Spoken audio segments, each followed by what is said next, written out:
Welcome to Behind the Stats with Matt Cross, a podcast taking a deeper dive into the sports stars from around the world so you can get to know the person behind the stats. Behind the Stats is sponsored by Buzz Physique. Use code MATT10 to apply 10% off your orders. And now, here's your host, Matt Cross. Okay, so welcome to episode 1 of Behind the Stats with Matt Cross. Thank you all so much for joining the feed and listening in. Quick mention, as it was mentioned in the start, to my sponsor, Buzz Physique. Go to www.buzzphysique.co.uk, use code MATT10, and you're getting 10% off your orders on there. Brilliant company, gymwear company, based down in my hometown of Plymouth. So massive shout out to them and thank you for being involved. So episode 1, I could not think of a better person to get this podcast off the ground. An amazing person, an absolute legend within the swimming fraternity, and now branching himself out into business, into motivational speaking, and doing some bits in his own business of Learn to Swim as well. Privileged to call him a friend, and like I said, brilliant to have him on episode 1. It's Chris Cook. Welcome, mate. Oh, thanks for an introduction, man. My head is swelling now. Honestly, back at you. I really appreciate that. That's it's a privilege to be number 1 guest as well. The first one. I'm buzzing. Mate, couldn't think of anyone I would want on more than you. Maybe Ronaldo, but that's only because of his Instagram followers, mate. I'll concede to that. I'll concede. So Chris, as you know, mate, it's called Behind the Stats. So I'm going to start with reeling off a few stats that people can find about you on Wikipedia. So not to embarrass you, but 1979 birthday. Yeah. You know, mate, looking far younger than your age. I'm 1990 and I look about 20 years older than you. So you're doing all right. So a former competitive swimmer for GB, for England, and for the Newcastle swim team. And I suppose the highlights of your career, Olympics in 2004 in Athens, Olympics in 2008 in Beijing, a bronze medal at the World Championships, I believe in Shanghai, was it 2006? That's the one. And then I suppose probably the big one for you, the one that I remember watching as a young athlete myself, was the Melbourne 2006 Commonwealth Games. Yeah. And the double gold medal, the 50 and the 100 breaststroke. So I suppose let's sort of dive into those a little bit, get the stats out of the way, and then we'll really get to know you. So I suppose let's start with the Olympics. Let's start there in 2004 and 2008. So 2004, was that your first major competition with Great Britain? Was that the first one you sort of went to, or? It was. I did. I managed to make the team, the European team, the December before, and that was my kind of, I guess, my international debut. So going to the Olympics 6 to 8 months after that was a bit of a shock. It was a bit of a shock, I must be honest. Although I'd done the World Student Games 3 years before that, which is, it's like a smaller version of, if you like. It's a multi-sport festival. It was in China. It was in Beijing, which is really helpful on the lead up to 2008. But yeah, like, so I kind of, I would like to say I burst onto the scene, but I didn't. I was there or thereabouts because breaststroke is such a strong, and always has been. We've got such a strong pedigree in Great Britain, and we have done for years. So I was kind of 4th, 3rd, 5th regularly, sitting at home watching it, going, I could be in that final, I could be there. Yeah. But we just had a world-class field at home. Yeah, no, definitely. And then I suppose we'll jump a little bit to let's go to the Worlds in 2006. The bronze medal.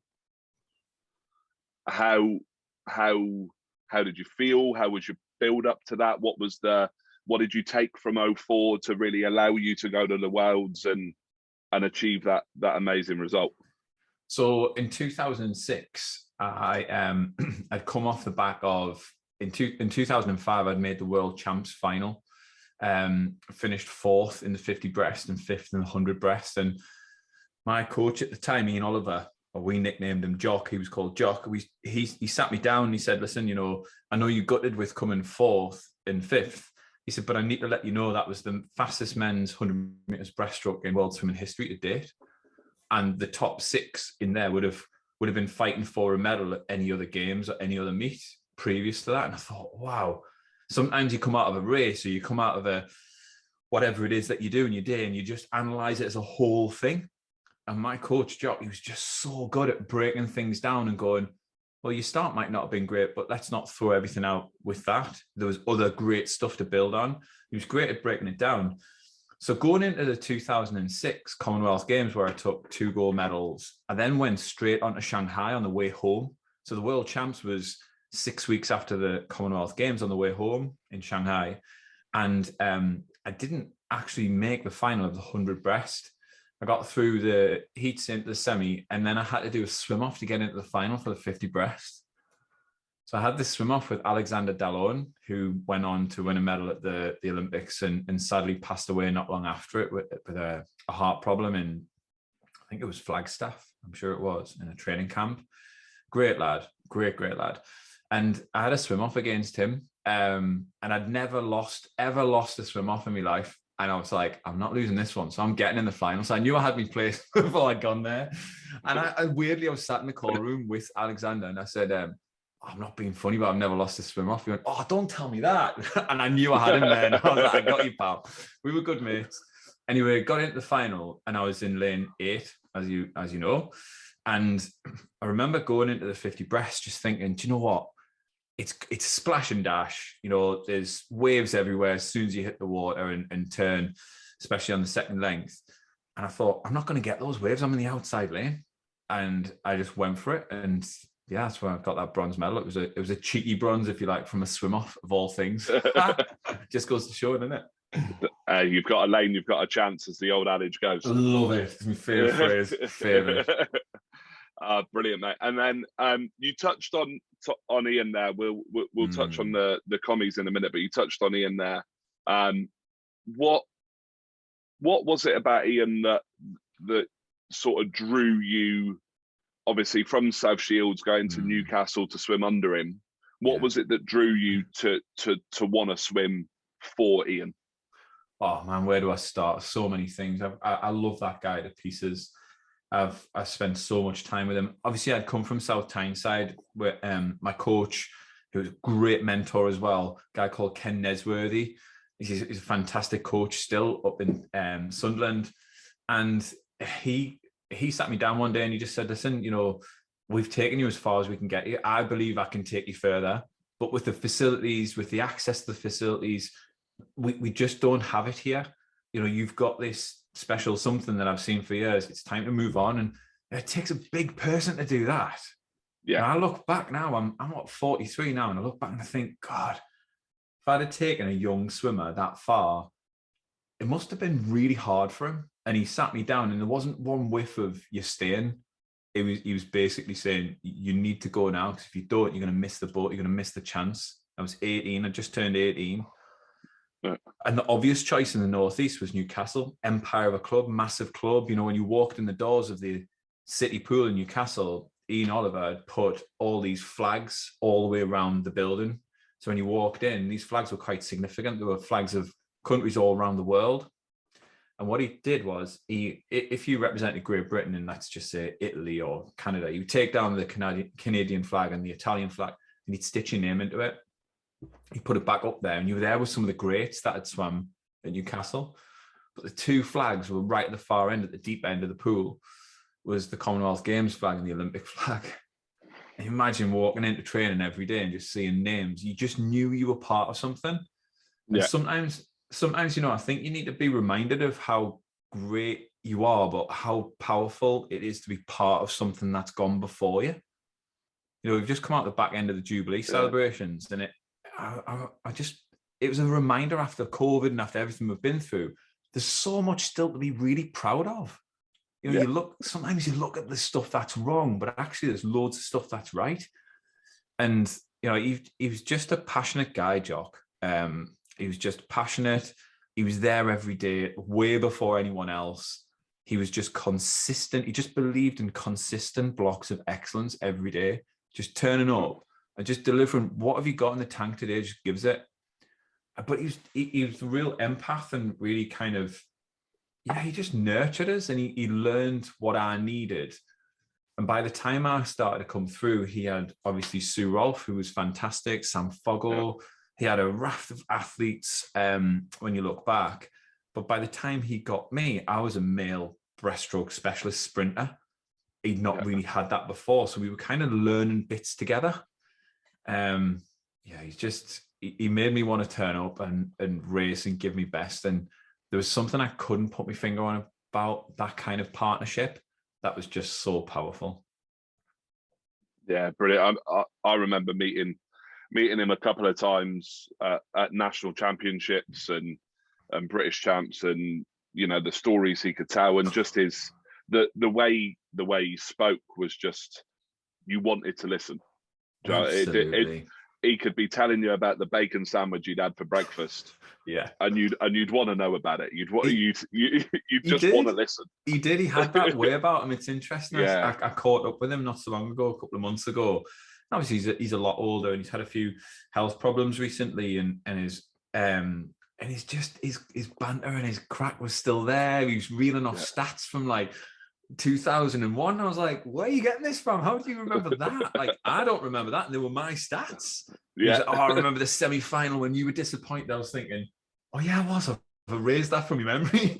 He's still got it. He's still got it. And you're absolutely right. He's just worthy of a listen, isn't he? He's just sit and listen. Definitely.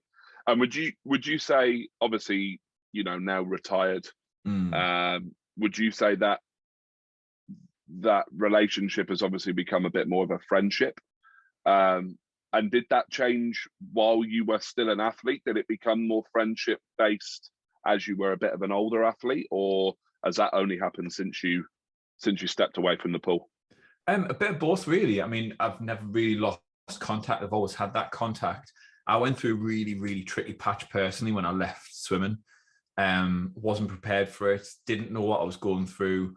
I don't even know what it was at the time. I mean, people could label it as all sorts of things: depression, feeling like you've lost something, grief, whatever. I went through something that was really emotionally traumatic. I went looking for help in all sorts of places. Nothing seemed to work. So I was kind of consumed in this kind of almost selfish, really, if I'm honest with you, this selfish journey of I had to shut things out, and swimming was the thing I had to step away from. I realized that on the journey that I'm an all or nothing person. I didn't know that I was that person, but I'm an all or nothing person. I'm either all in or all out. There's no half measures. And when there is half measures in my life, I end up messing it up. So, and I didn't realize that. So I had to break away from swimming. So whilst I kind of lost that face-to-face contact, I still kept in touch with people. But I needed to move on. I needed to really not find myself. I needed to create myself again. And that meant that I had to move on. So it's been lovely recently, you know, reconnecting with people like Jock and just reminiscing. I sat with him and had a good old laugh, good old cry about things. It was just brilliant, absolutely brilliant. And it just reminds you that life's a journey. It's a journey. You know, we all think we're on this, we're heading for this destination and this destination, but actually it's not. It's not at all. And I think when I finished swimming, I got wrapped up in, oh my God, I'm a 2-time Olympian. I must move on to something amazing. What are people going to think? It was all ego driven, Matt. It was all ego driven. And once I ditched it, and once I dropped it, and once I started to own my part to play, that's when my life took off again. But it took a lot of swallowing, getting rid of that ego, if you like. Brilliant.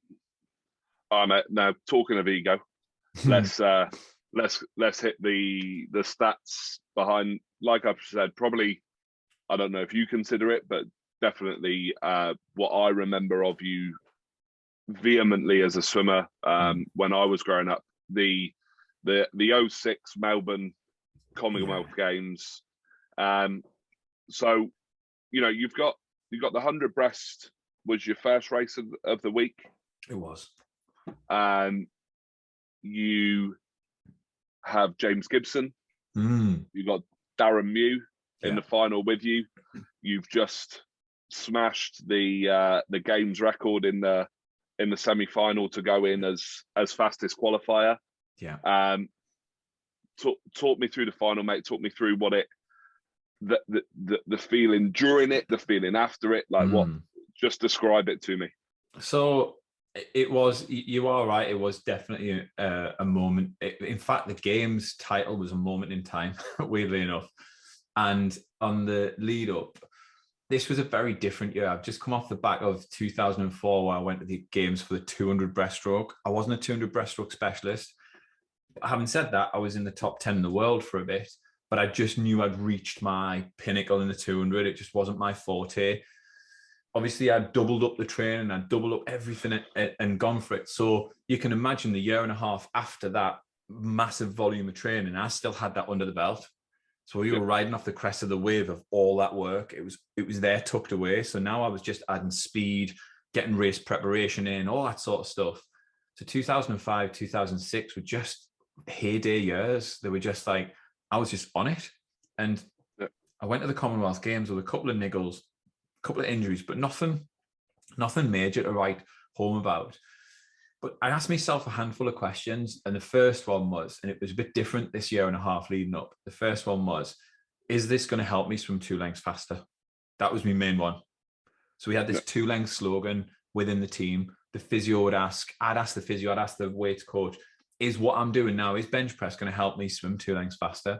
And if it was a long, convoluted yes, it was an easy no. And that was the rule. If someone had to convince us, it was a no. It was either a black and white yes or no. And we started to get really ruthless with things, and in a really kind way. So we started getting rid of things that just weren't helpful. I wasn't a junior athlete. I was a senior athlete, but still part of me training was still very much almost junior. I was doing similar stuff to what the juniors were doing, and we started to question it. We asked ourselves, I asked myself every day, how can I be a bit better than I was yesterday? And I had to answer it with honesty, and then I had to action it, what we call the power of the 3 A's. You ask it, you answer it, you action it. Yeah. And it was always the action that drove it. So sometimes it came up, you need to recover better, right? Well, where's that going to come from? Nutrition, hydration, rest, proper rest, all that sort of stuff.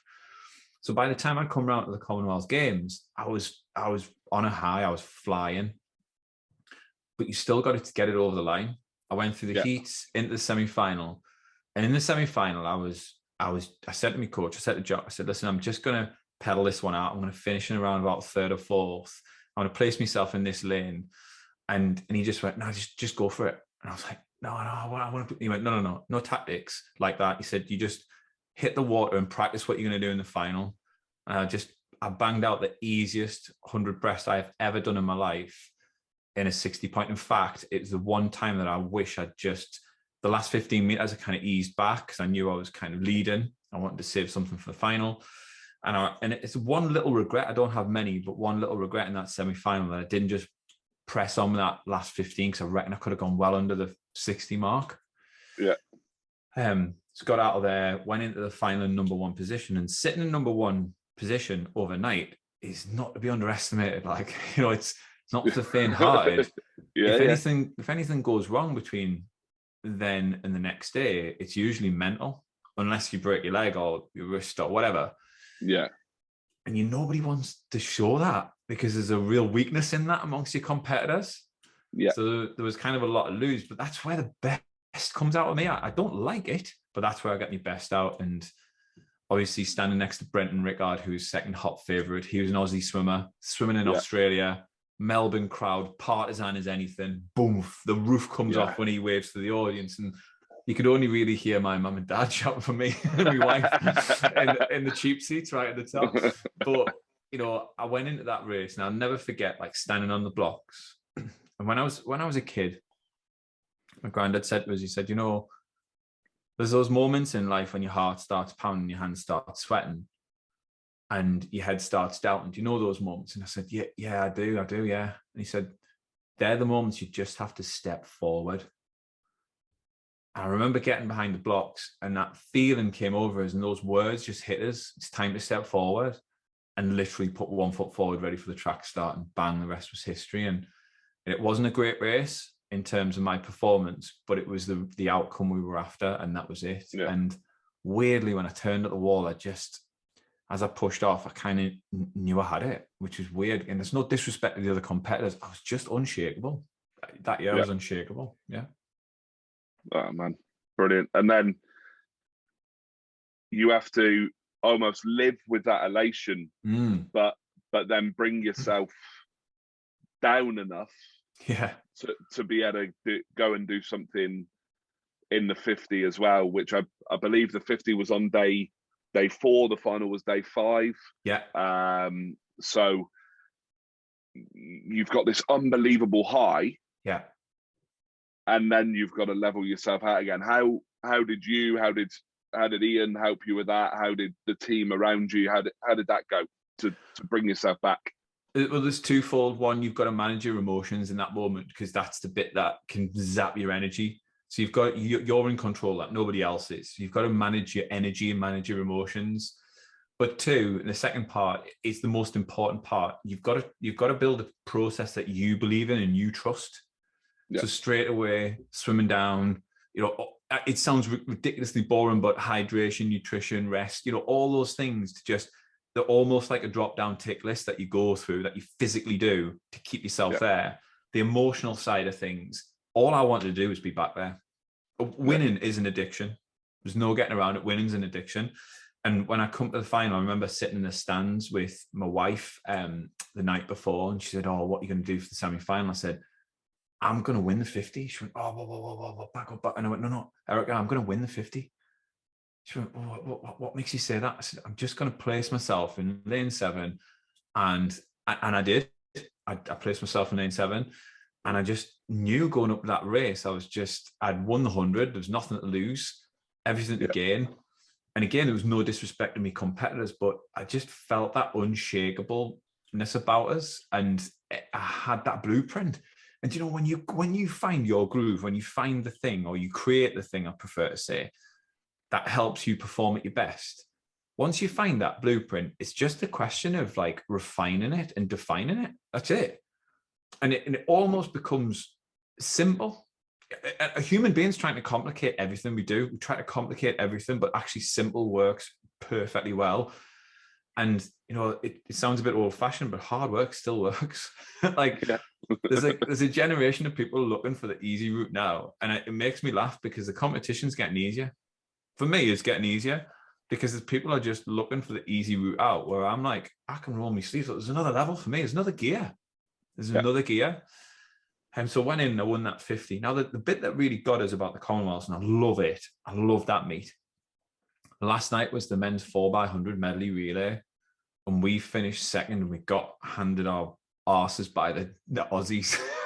Got our arses handed to us by the Aussies. And I remember Brenton Rickard's split was absolutely class. I remember coming out that race, and one of my teammates had said to us, "Why are you not happy with silver?" And I went, "Why the fuck do you think I'm not happy with silver? Why do you think I'm upset? I've got 2 goals. I wanted to make it a 3rd." And that's when I realized that winning was an addiction, because I was really pissed off with second. Because for me at the time, you know, second was the first loser, and the 2 worst positions for me in swimming were 4th because you don't get a medal, and 2nd because you didn't get the gold.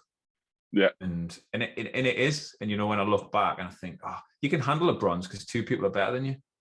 You know, 2 people are better than you, but you get pipped by someone, you're in silver.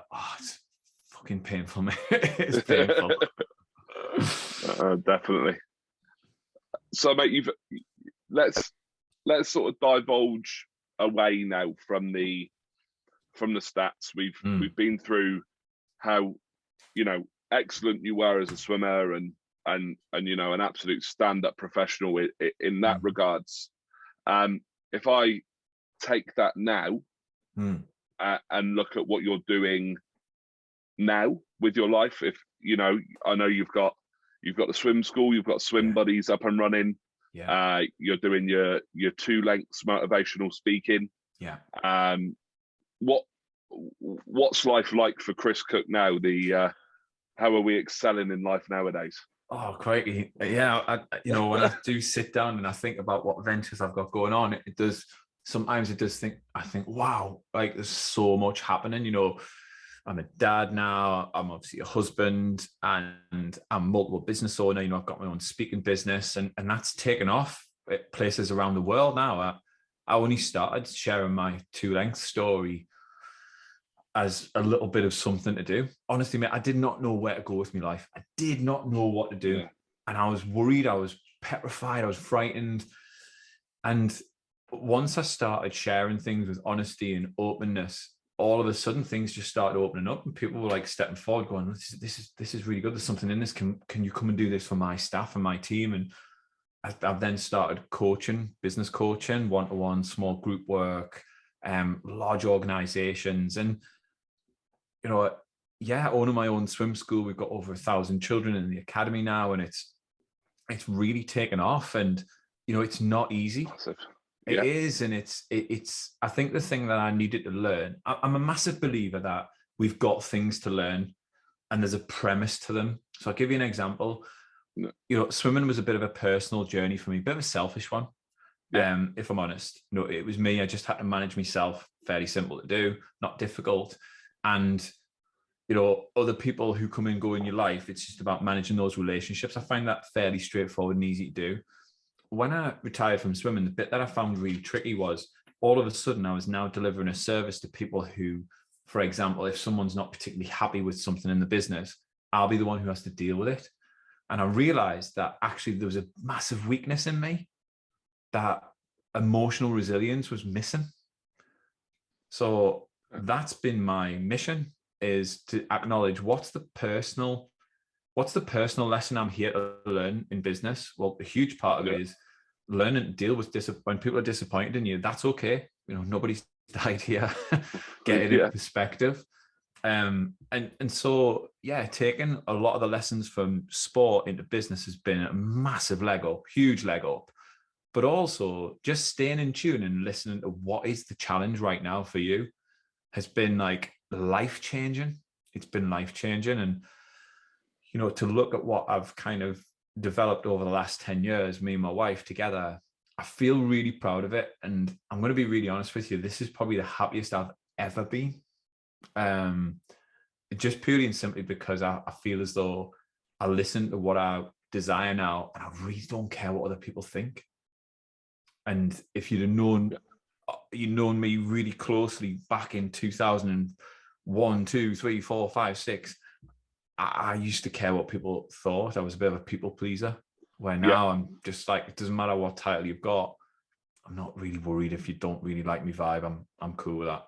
And it doesn't bother us now. And do you know what? It's so liberating. It's bloody liberating. So I feel that life groove now. Mate, that's amazing. I mean, you know, we've probably known each other close enough to be talking fairly regularly, for probably the last 8-9 years, maybe. Yeah, easy, yeah. And to hear you say now is the happiest you've ever been, because I've never really known you not to be happy. Yeah. I mean, I'm not unhappy. I've never been I did go through an unhappy patch, you're right.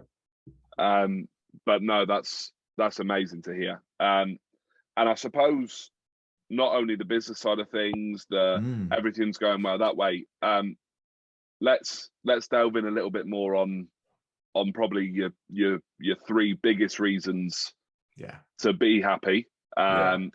Obviously you've got your wife Erica, you got Charlie, your little girl, and Casey, your little boy. Chris Cook, the dad. take swimming and business away. What's Chris Cook, the dad, the husband, the family man? How does Chris Cook's family life look? You'll have to ask them. They probably think I'm a pain in the arse, to be Do you know what? I'm a little bit of a clean freak around the house. I am the guy who cleans and tidies and does all the washing, believe it or not. I'm proper boring. I am honestly a cheap date. I am a cheap date. But yeah, I just you've absolutely hit the nail on the head. You know, we have got a fantastic home life, and because we work at it, I'll be honest, there's times when it's out of kilter and we just address it. We just hit it head on. But yeah, the kids just bring so much joy, you know, just watching them turn into young people, young adults eventually, you know, when we take that journey it is just phenomenal, but it is bloody hard work. You know, the amount of days that I come in and, you know, come in from work and I'm like, right, what is it now? What's gone wrong?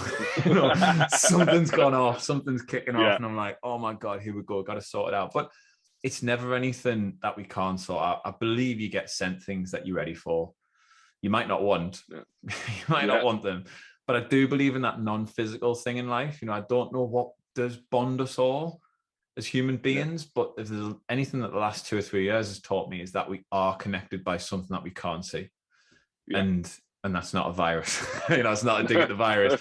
But I do believe there's something that bonds us all. And, you know, I'm a massive believer in throwing things up there and asking for it and putting that intention out there. I believe in that kind of connection with your subconscious. I believe in talking to it and telling it what you want.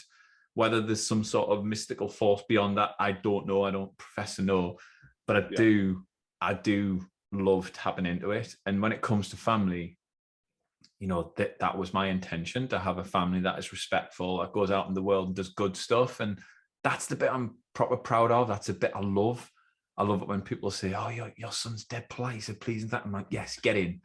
And it's amazing, you know, how many people come up and go, oh, your kid's going to be Olympic swimmers then? And I'm like, actually, I don't really know. What, you don't know if they're good or not at swimming? I'm like, nah. You know, when I see them swimming, the only thing I say when they get in the car is, or if they play football or they go to jiu-jitsu or whatever it is, I get in the car and I just say, I loved watching today. That's it. No judgment. And my son's asked us so many times for feedback. Well, what do you think about me? And I'm like, it's not really me. It's your teacher who needs to give you that. I just love watching. I love seeing you having fun. And I deliberately draw that line in the sand because he can have 1,000 coaches and teachers, but he can only have one true dad. Yeah. And that's it. I think it's kind of profound to sort of hear you say that, because, you know, me as a swimming coach, you get the parents that think they know everything, and they've definitely not been to your level of the sport. Yeah. Do you know what I mean? And you know, one of my favorite images is you've probably seen it, the image of Luis Suarez and Leo Messi sat on the side on their little beach picnic chairs, having a laugh and just watching kids play and not getting involved. And I think you're right, mate. It's that you are their dad. You're not their coach. You're not their teacher. You're not their, you know, whatever. You're there to pat on the back. Well done. Love you. Exactly. I'll give you a prime example. It happened yesterday, funny enough. And this is why I believe in that kind of non-physical. A couple of months ago, my little boy, Casey, he goes to football. He absolutely loves just messing around with the lads and kicking about. He just loves it. I don't really know if he's any good or not. I have no idea or any gauge. I really don't care. He comes out, red face, sweating, and he's just buzzing. But he's had his bee in his bonnet for about 3 months now, that he's not been acknowledged with a medal, and everyone has, in the point where there's some lads coming away, and some of the girls as well, coming away with like 3 and 4 medals. And he's like, I haven't had a medal. He came in about 2 weeks before the half term, broke his heart. And I said, is everything all right? He couldn't get his words out. He was that upset. And he's just, I keep getting overlooked for this medal. I keep getting overlooked for this medal. And now I know I could have marched into that school, because it was only 4:10. I could have marched into that school within 15 minutes. I could have had him a medal. I could have raised hell. I could have took the roof off the place and gone for it. And it was such an urge to do it. And I stopped myself, because I know I would never do that. And I just said to him, okay, well, what do other people do that we can maybe learn from? what's the person who's got 4 medals? What's he like? What does he sound like, act like? What's his vibe on the pitch? What's happening? He taught us all about it. I said, okay, well, maybe we can start to take something from them. Anyway, he wasn't really having any of it. I didn't think he was listening. He goes off, and I was like, I don't know if I got through there. And I had a bad load of emotions about it. And I was still like, should I go to school? Should I go to school? I came in last night. And weirdly, as I was driving to go and pick him up from school, I was like, I think he's got the medal this week for no reason whatsoever. I just thought, I think Case has got the medal here. He comes flying out, medal around his neck. Dad, hands in the air. And straight away, I just said, you did that. No one else, you did that. And I was like, I can't wait to find out what you've done to get it. And he told us, he went, oh, I helped a few people up who'd fallen down. I got it for being kind. And I was like, there you go. He worked it out himself. If I'd have jumped in, I'd have taken that lesson away. Yeah. I mean, what a life lesson. He's only 8. But what a life lesson he's learned there, that no one's going to step in and rescue him. I'm not there to rescue him. I'm not, as hard as it is, and it's bloody hard. Especially when they're breaking their heart and they're crying, there's snot down your sleeve and all sorts, you know, and they're booing their eyes out. It's so easy at that point to go, right, I'm here, I'll rescue you. And it was that moment that I was like, no, this is what being a true dad for me is all about. It's about helping him learn that he's got something personal to learn. Yeah. And that was a big challenge for me and a big challenge for him, but it pays off. It pays off every time. 100%. And then let's take a little bit from that. What were your parents like with you? They were fantastic. I had real parents of the sport, people who didn't really take an interest in swimming per se, interested in it, but weren't sat on the sidelines with stopwatches and no pads or anything like that. And just kept me grounded. You know, I remember calling up and saying to my mum one day, I was a couple of hundredths off the European record or whatever it was. It went really quiet on the phone. She went, is that good? I was like, yeah, it's not bad. It's all right. She was like, oh, what time are you home Sunday? Because I need to know if I need to do a roast dinner or not. And that was the vibe. That was the vibe. Everybody around the table got their chance to speak about their day. It wasn't the Chris show. And I think for a lot of families, when they have a little bit of a high flyer, it becomes that little person's show. And I think right there and then their identity gets formed too much. Yeah. And I think that's where they then start heading for a little bit of trouble, because everyone's got skin in the game then. You know, when I left swimming, it was a personal journey, and I had to face it myself. But everybody else was there just still being themselves and being real. And nothing changed on that front. And that really helped me, because all of a sudden, nobody was then going, oh, well, since you've packed in swimming, that's going to impact me. You know, I imagine that's a hard conversation. I didn't have those conversations. So for me, you know, they were just great parents. They were great parents for me, and that's what I needed. Like I say, I could have a million coaches if I want. Yeah, you can jump from club to club and go anywhere you want, but you'll only have one true biological mum and dad, and those parents. 100%. And then let's talk about someone who I know you've described to me as you know, a massively, massively important part of your life. Your wife, Erica. Yeah. I know she's involved in the swim buddies as well. Yeah. And massively, massively important to that doing as well as it is. But how does she deal with you having 1,000,001 things going on and still be able to get you to be the Chris that we all know and love and things like that? Yeah, do you know, me and Erica are bipolar opposites of each other. Like, so we had a personality test done as part of the business to work out the people that we worked with closely, where are their strengths. Now, personality or psychometric tests aren't everything, but they're a really good, useful tool. They're really good for awareness and kind of personal self-awareness. So we went and had this thing called insights done. On the insights, they split into 4 colors. Red, which is typically your kind of go-getters, red goal setters. Your blues, which are your planners, excuse me, who like a spreadsheet and are really good with methodical stuff, typical accountant sort of thing. You got your Yeah. green people who are very kind of out of harmony. What's the world like? Let's come by around the campfire and all hug, all that sort of stuff.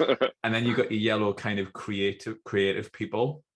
And she came out like ridiculously high red at the opposite end, and I came out ridiculously high green, and they're almost bipolar opposites. But what happened in the journey of just doing this sort of thing within business, we realized that actually we complemented each other. Whilst I was there going, hang on, let's think about the children, let's think about the people, she was there going, whoa, hang on a second, we set out on this destination, don't forget that. And when I really track back in time, that's what Erica was phenomenal at. She was phenomenal at like just dropping under the emotion and going, hang on a second, we might be going through this, but didn't we say we were going to go for this? And she just snap her back and remind us, and vice versa. You know, sometimes when you get lost in the goal, you forget the people. And I would be there to kind of remind us and her. So we've always complemented each other in that respect. And we create, we don't find that time, we create that time. And that's the most important thing. That's what your kids remember. That's what your family remembers. They spell love, Time, the time you spend, the quality time you spend. And we obviously, she's the managing director of the business. She's a phenomenal businesswoman. And, you know, I'm excited for this era that we're in now, because I feel as though women in business are starting to get that recognition they deserve. I think we've got a long way to go, but female leadership can bring so much. I coach a lot of female leaders, and I get excited about the conversations we have because they're very different to some of the male conversations I have. And I've known that with working with Erica. She's just a phenomenal person, but a phenomenal businesswoman, and she applies that every day. But she brings that missing piece of the jigsaw that I don't have. And you know, I truly, truly believe in life we have to kind of hold our hands up to say, I'm missing this. It's not a vulnerability. It looks like it, but actually you turn it into a strength once you start airing that and telling people.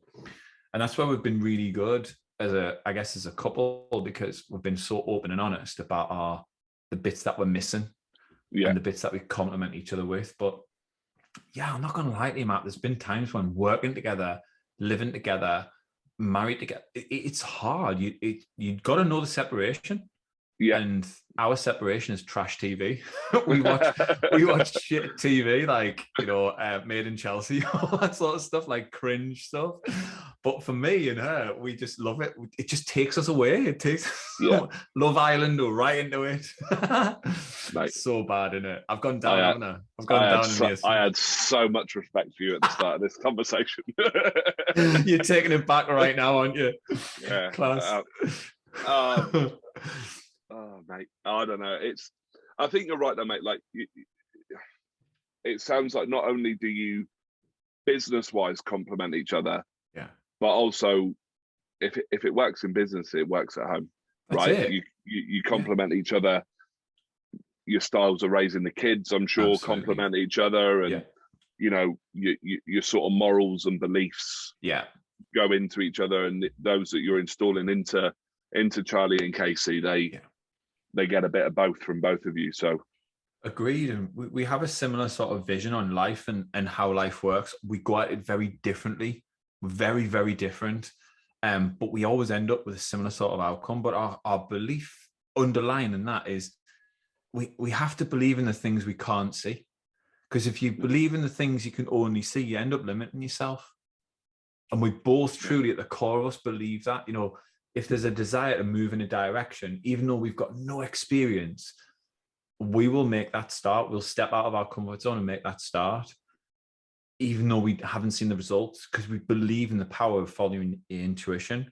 Like I say, we just go about it very different. It looks, sounds, and feels very different, but we simply get to the same outcome.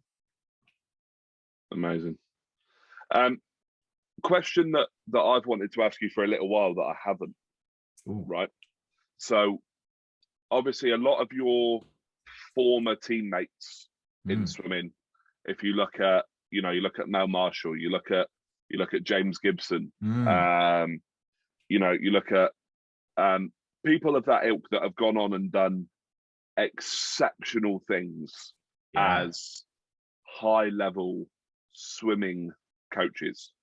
coaching the top athletes around the world. You know, Mel with Adam, who I was incredibly fortunate to work with for 18 months, and Gibbo with his wealth of athletes that he's worked with. You know, your Liams, your Frans, and then going on to this energy standard thing that he's got going on at the moment with the ISL. Why did you not go into swim coaching? That's a good question. I don't know. I mean, I've got a massive respect for Gibbo and Mel and the likes who go on to do that. I mean, it's just phenomenal. You know, one of my favorite things about moving on from swimming is just peeking over the fence to have a little look and see what they're doing. I've loved it over the years, and it's phenomenal to see that they've taken their career at the very top and what they did, which was extraordinary itself, but also to impart those lessons with other athletes, multiple athletes, and that's the exciting bit. For me, it wasn't in my heart. It just wasn't in my heart. It wasn't something that I really wanted to do. I respected it. I loved it.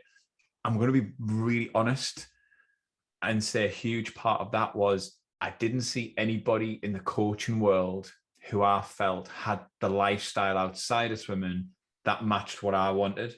And that was a big lure for me. I felt in my heart of hearts that you almost had to make a choice between family or the sport. I might be wrong. But I feel as though if I'd have, I'm an all or nothing guy. Like I said at the start, I know who I am. Yeah. I would have gone all in. I'd have gone all in. And I reckon I would have reached this stage and gone, oh no, I don't have what I actually wanted in my heart. And that's where when I left swimming, that's why I went through that real traumatic phase, because I then had to go right back to the core and go, what do you want? Like, what else do you want beyond this? Because it was a cliff edge drop off. It was Olympic final one day, turning up on poolside and people almost ignoring you the next. Like, that's how it works. That's how it goes. But yeah, that was the personal reason. But I've got a massive respect for people who've gone on, like Gibbo, like Mel, who've gone on to coach at the very, very top. It doesn't get more impressive than what they've done. And yeah, it's inspiring. You know, every time I see them on TV, every time I see them pop up at the games, I'm like, go on, give it some beans. You know, I love cheering on people who I've had the chance to train alongside and get to know. Yeah, I mean, it just struck me as, with the personality, with that you have, the way I know you, there's just, I feel, so much you could have given to a swimming club or to a group of athletes. But obviously what you've done is you've taken it and given it to business people and that side of things. So still in the coaching, just different way, different way of doing it. Definitely. So let's talk a little bit linked to the family, and something, you know, a saying I've really, really bought into and seen a lot is, you know, friends of the family we get to choose. I like that. Who would you say, swimming, non-swimming, who would you say are kind of your family you've chosen? Who are the friends that have, you know, when you've had the argument with Erica and you can't speak to her because you've fallen out with her at home, so you can't speak to her about business, or, you know, the kids have pissed you off to the point where you need to go down the pub and have a pint. And who are your sort of family you brought in, the friends that have really helped you through everything? Oh God, I've got so many. I mean, it seems a shame just to pick a few, but you know, me and James Curtin, have kept in touch over the years, and just, you know, we shared a room at times. Me and Liam Tancock as well, and they're people who I can just pick up where I leave off. You know, they're for me. You're really good friends. They don't call you up and go, "Oh, where have you been? Where have you been?" What, you know, they're just like, "How are you doing?" You know, it's straight in there. That's what I love. And, you know, we've shared such an experience with guys like that. And then to still be in contact just shows that you've got more in common than just the water. But yeah, it's an extraordinary journey being on a GB team. I almost liken it, what I expect it to be, almost like national service. You're kind of thrown together with these people, and you have to create a team. You have to create a team, whether you like them or not. And there's plenty of people on there that I'm sure rubbed each other up the wrong way. In fact, I know plenty of them, but I mean, I never really did, but I got on with most people, if not all. Had me moments. But there's a few who just rise to the top. And I guess they're the ones I feel that your souls have already met. Yeah. I genuinely believe there are some souls that have already met, and they're destined to meet again, whatever that next stage is after this physical life we're in. Amazing.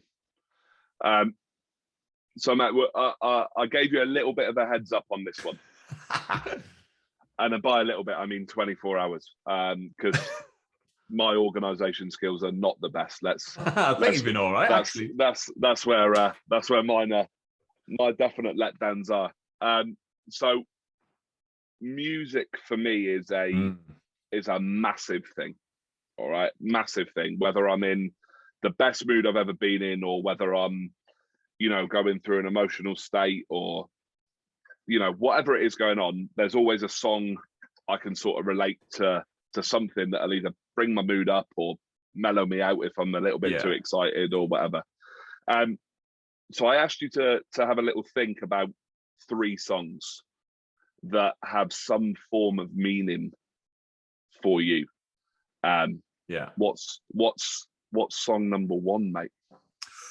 So this one, and they're not in any particular order, but this one's a motivational one. So it's Know Your Enemy by Rage Against the Machine. I'm a little bit of, I love heavy songs. I love, anything like that. It just gets me going. I love the lyrics. I love the words. I love just everything about it. And it's just one of those, I'm with you. It's one of those things, music, that you can just be transported back in time, or you can just visualize something happening. And that would be a song that I would use going up to the blocks. Know Your Enemy is, for me, is symbolic of know what you're there for. Get to understand it, study it, be part of it. And huge part of that enemy bit is not the person, it's the territory. So I loved Rage Against the Machine. For me, were just absolutely class. So that would be my top one. Brilliant. I mean, I think you said listening to it behind the blocks. I was coaching the other day, and I've massively brought listening to music into my coaching. I have music playing every time I'm at a session, because it's one thing I wish I'd have had, but we never got. We never got music. I mean, don't get me wrong. We're talking a few years ago. Portable speakers weren't quite the thing they were when I quit swimming. But I played Other Side by Red Hot Chili Peppers. Oh yes. So that was my song. That was my love it. My go-to song behind the blocks. And I've got kids going, "Who's this?" Oh no! I was like, "Oh, we're officially old, mate. We're officially old at that point." How the fuck do you not know Red Hot Chili Peppers? So no, Matt, I totally get you. When it's a song like that just hits home, and for me that just the title, Other Side. All I've got to do is get to the other side of this pool as quick as I can. Love it. Oh, but song two. Where are you going? So this is Chasing Cars by Snow Patrol. There's a reason for this. I went through. So every time I went to a major games, I would start stockpiling all the stuff I needed. This was kind of part of my performance preparation. So that would start maybe a year out, if not months before, or maybe longer. I'd start just piling things together, and people would give us gifts and also cards and stuff. And I would take that stuff with us and decorate the room. So I took a piece of home with us. And a huge part of it was I would always buy an album or two. So I'd kind of go search for an album. Hopefully, if it was getting released really close to the games, it would kind of almost define it. And for me, Snow Patrol, Chasing Cars, I was 25 at the time. It mentions the lyrics of being 25, and it just so many things drew a comparison. And I can listen to that. I can remember sitting on poolside after the meet had finished, sun blaring down, Athens it was, open air pool, and just watching people like Michael Phelps start to rise to the top properly. Like, you know, I just realized I was part of something absolutely great. It was a pinch yourself moment. I just sat on my own in the stands, like people were like leaving it, and I was just sat there thinking, wow, I did it. Like a 9-year-old me would be just buzzing right now. And I always took those moments to remind myself of how fortunate and lucky I was to be on this beautiful journey. Amazing. I think you may have just admitted how old we really are, mate, when you say you had to buy an album. You had to go and physically go into an HMV and price pick up a physical disc. Not just your $9.99 Spotify, but oh man. I know what you mean, mate. There are those songs that just sort of they just resonate. They resonate, and they really hit you square in the face with a lot of things that are going on with you at that moment in time. All right, mate. That last song, last of the three that I asked you to pick. So this one's linked to an album that really defined my teens, and it's Nirvana's Unplugged in New York. Massive fan of Nirvana, and it's The Man Who Sold the World. It was a David Bowie song originally. Kurt Cobain, I was due to go and see him during my teens. I was swimming, I was doing all right in swimming, but I took a little bit of downtime to work out what I truly wanted. So between the age of sort of 15, 16, 17, I spent a lot of time in and out the water with friends. I still made lots of sacrifices and choices and all that. Don't get me wrong, I wasn't gone for months on end. It was just little moments when I would kind of, you know, go and spend time with my friends and think, do I want to be this? And that's how I knew I did want to be a swimmer, because of those moments, because of the stuff I knew I didn't want to be. And it was that little bit of a sabbatical that I took. And that whole album, MTV Unplugged, it just, that Nirvana song and those songs just remind me of that time of just experimenting. And I remember my granddad saying to us, you know, experiments can't fail. They just give you results. And I thought, right, that's it. That's what I'm going to go and do. I'm going to go just experiment with stuff and just see what sticks, what really truly sticks in my heart for me. And that's when I knew. Sometimes I think doing the thing that you're not and doing the thing that you don't want to do is just as powerful as finding the thing that you do. Yeah. You know what I mean? And it's never wasted time. It's never wasted time if you learn from it, ever. No. And that album reminds me of just that time. Wonderful time. Amazing. Yeah, no, we funnily enough, we've got a friend's surprise 30th tomorrow. Oh, cool. And his girlfriend's messaged all of us.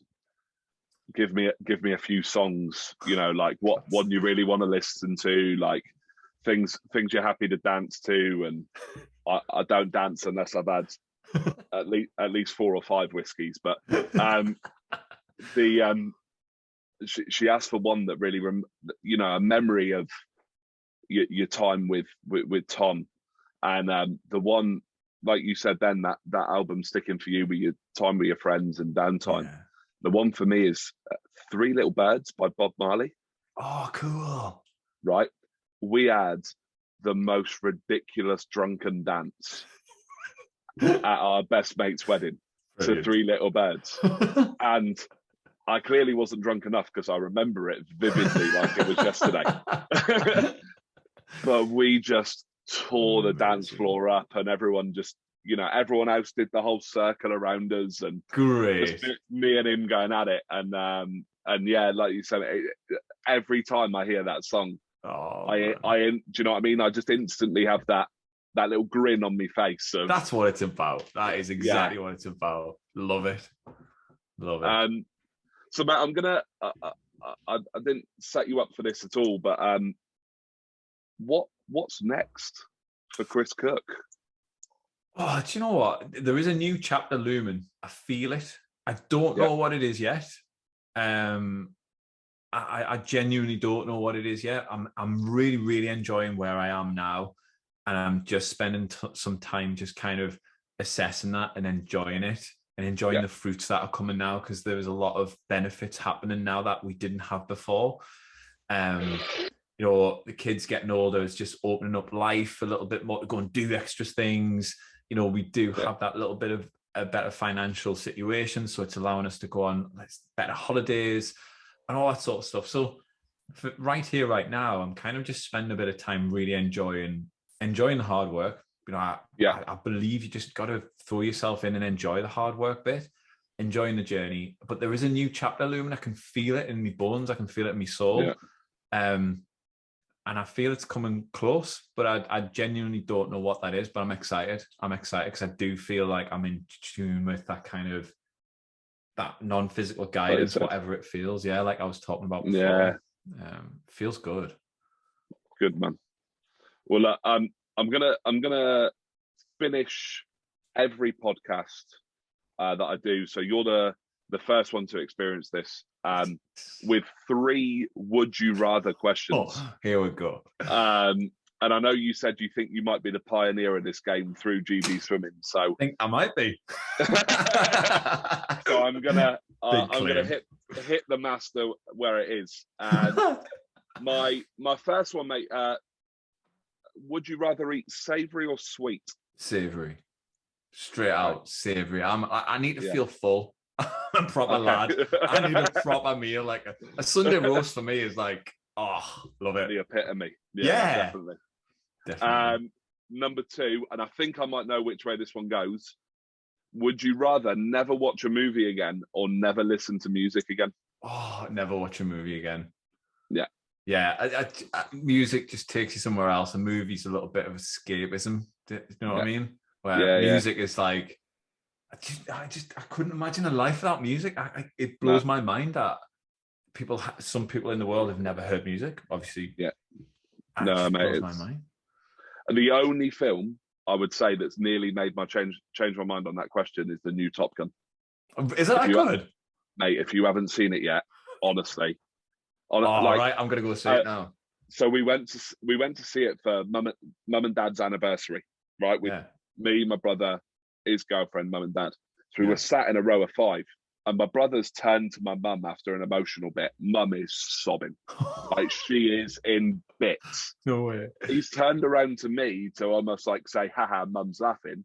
I'm bawling with tears as well. And he's just looked at me and gone, "Oh, for fuck's sake!" I'm brilliant. But mate, honestly, it's the best film I've seen in years, and I include Marvels and all sorts of things in there. All right, I'm on it. I'm gonna go see it then. That's class. Yeah, that's date night with Erica. It is. Next week. It is. Class. Right, mate. Last one. Yeah. And this one took me a little while to think about. Would you rather go back to when you were 10, knowing everything you know now? So you've got your brain, but you're back when you are Chris Cook at 10. Yeah. Or would you rather have £10 million put straight into your bank account today? Oh, do you know what? This is going to sound really shallow, but there's a meaning behind it. I'd rather have 10 mil right now. And I'll tell you why. Genuinely, I've got 0 regrets for my own life. None. You know, the amount of times that kids in schools have said, "Oh, what regrets do you have?" And I'm like, none. They're like, you must have some. I'm like, nah, because I'm here now. I love where I am. And even the shit bits have got us here. Yeah. I wouldn't want to do them again. I genuinely would not want to do some of them again. You know, there's been some horrible, horrible moments in my life that I just prefer to, like, I've spoken about them enough. I'm done with them. They're gone. But there's moments I could say that would just make some people go flipping out. I wouldn't have had you going through that. But they've been part of the journey to get me here. And I just think avoiding that, I'd worry that I'd get to a stage where I then would regret. And I guess it's just about embracing the beautiful journey that life's given you and that you've taken. But yeah, 10 mil sounds mint. 10 mil sounds class. That's where I'm heading. But, from a purely selfish point of view, I'd go the other way. Yeah? But only because I sort of think back to when I was 10. Facebook didn't exist. Instagram didn't exist. Oh, yeah. If I could find an app developer, give him 10% of whatever I'm going for, and sell those for a couple of billion. I'm sorted. Oh mate, I genuinely believe you are meant to be where you're meant to be at any given moment in time. Good bits, shit bits, and everything in between. 100%, mate. 100%. And then, Chris, the last thing I'm going to do, which I don't see happen very often on podcasts, but I want to give everyone who comes on the opportunity to do this. I'm going to give you the opportunity to ask me 2 questions. Oh, that's a great one. Right. So my first one would be, what would you change now, knowing your life journey, if anything? The only regret I have, and it's not a regret because I had wonderful things happen that wouldn't have happened if I'd have done this. But I kind of wish I hadn't quit swimming as quickly as I did. Right. So I stopped at 18, had a really serious knee injury when I was 17, tore my MCL, messing about playing football as you do when you're a 17-year-old lad. But tore my MCL and never got back. And I quit when I was 18. I was really lucky. I was swimming down in Plymouth with John Rudd, and he gave me the opportunity to coach immediately when I said I'd sort of had enough. But I saw, I don't know if you'll remember them, Steve Beckerleg and Anthony James. I do, yeah. So I swam with them. They're 2 of my best mates, and I saw them make the commies in Delhi in 2010, and I sort of went, I could have been there, and we could have had 3 legs of the medley relay going on here. Do you know what I mean? Like, yeah. So that's. But then I also look at it from the other point of view and go, but if I had carried on through to say London, because I was 18 in 08, so if I'd have carried on through to London, given it 4 more years, I wouldn't have then been involved in coaching Ruta with John and Lindsay into the gold medal in 2012, and the other sort of 15 athletes that we had on Olympic teams from around the world. So as much as from a selfish point of view, I maybe think I could have done something a little bit better with my own swimming career. I wouldn't be where I am now and be the coach I am if I hadn't quit at the same time. That is powerful stuff, that, mate. I love that. And I love the fact that, like, you're able to reflect in that way, that, what if, but the what if hasn't stopped you. That's the beautiful thing about that. My next question, bit of a left field one, this one. So if you were to go on a train journey, who would you go with, dead or alive, and where would you go? How many people am I allowed? Just one. Take my granddad. My dad's dad. So he passed away when I was 14. So he never got to see me become the sort of man I am today. He'd be very closely followed by my other granddad. They were both very important people, but yeah, I got less time with my dad's dad, so I definitely take him. And journey wise, I'd like to do the tour of Britain that he did. So he was he lived in Wales for a little bit when my dad was very young. So I'd like to go and experience what he experienced living in Wales. And then he was in the Cameron Islanders. So going up through to Scotland and seeing all of that sort of stuff. And then he was also in the Met Police as well. So doing all the things he did with that. He was he was hard. He was a hard man. I bet. And that definitely got passed on to my dad. Very, very stringent with rules and that sort of stuff. But mate, he was a fighter. The guy had cancer twice. He had 4 heart attacks. He was a fighter. So yeah, a bit more time with him would be lovely, and then just experiencing the journey he sort of went on through Wales and Plymouth, and then up to the Cameron Islanders. I think, yeah, that would definitely do it. Oh, that's amazing. They don't build people like that anymore, do they? No, mate, no, not at all.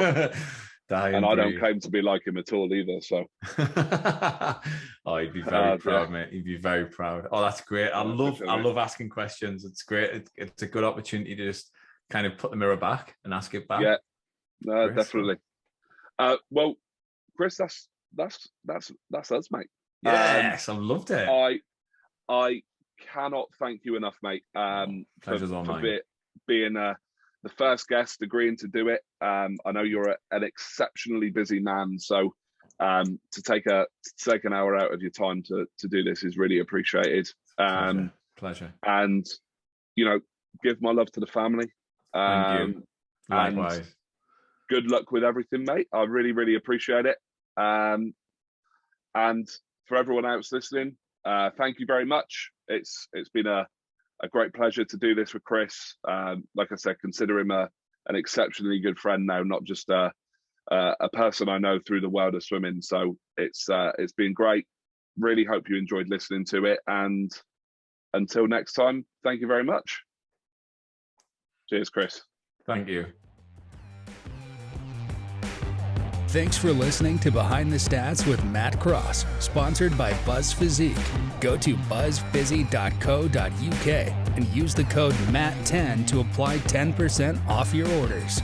Make sure you subscribe so you don't miss any future episodes. In the meantime, keep up with the show on Twitter @behind_Matt and on Instagram @BehindTheStatsWithMatt. Until next time.